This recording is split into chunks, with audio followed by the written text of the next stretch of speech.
कार्यालय सहयोगीले मात्रै गर्छ भन्ने कुरा हुँदैन सबै सरसफाइमै बस्नुपर्छ भन्ने कुरा हो होइन स्टाफ सबै मिलेर काम गर्ने गरेको छ सरसफाइमा लागिन्छ दाइलाई त्यसो मेरो तर्फबाट फुल उहाँले फुल पनि दिनु भइरहेको छ मलाई पनि फुल चाहियो नि त आज पर्पज डे छैन त्यही पनि दाइलाई यसो फुल स्वागत छ तपाईँलाई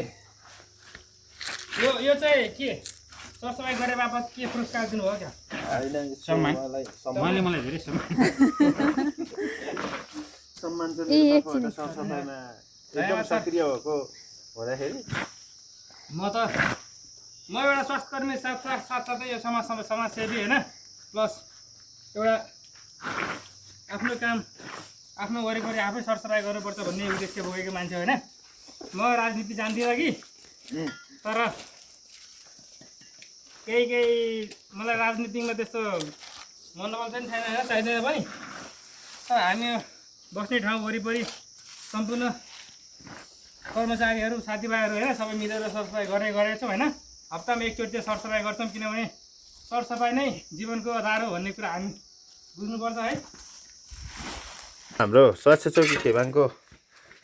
हेल्थ असिस्टेन्ट अथवा आएब विजय कुमार यादव चाहिँ एकदम सरसफाइमा जोड दिने व्यक्ति पर्नुभयो कर्मचारी एकदम उहाँ सरसफाइमा लागिराख्नु भएको छ एकदम सराहनीय काम छ उहाँलाई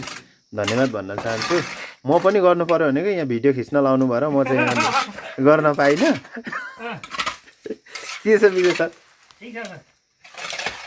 अनि तपाईँ पहिले पनि यस्तो काम गर्नुहुन्थ्यो पहिले नि म त किचनको छोरा सरसफाइमा चाहिँ रुचि राख्ने मान्छे कि होइन यो हो त्यो हो यस्तो गर्न सक्दैन गर्ने चाहिँ खालको मान्छे होइन माटोमै हुर्केको मान्छे होइन गर्नुपर्छ सरसफाइ हामी स्वास्थ्यकर्मीले झन् सरसफाइलाई अलिक प्रोत्साहन गरेर जनचेतना बनाउनुपर्छ कि यो भिडियो हेरेर अरू साथीहरूले पनि अलिकति आफू वासस्थानतिर चाहिँ यसो सरसफाइ गरौँ भन्ने चाहिँ लक्ष्य छ कि मेरो ल धन्यवाद तपाईँलाई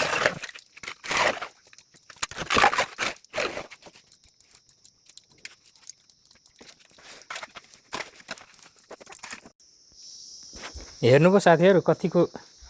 घना झाडीहरू थियो हेर्नु त कस्तो थियो र कस्तो हेर्नु अब सुरुको अवस्था हेर्नुभयो नि सुरुको अवस्था कस्तो चाहिँ हामीले कति गऱ्यो हेर्नु त के भएर मेहनत पछिको हेर्नुभयो साथीहरू कतिको चौधी भनेको यस्तै हुँदो रहेछ कि गरे के हुँदैन गरे जे पनि हुन्छ भन्ने उदाहरण यही हो हेर्नु साथीहरू प्रत्यक्ष प्रसारण हुँदैछ हामी हेर्नु त हामी गरे के हुँदैन हेर्नु त जल्दो बल्दो उदाहरण हेर्नु साथीहरू जल्दो बल्दो उदाहरण यही हो छ यति हो कतै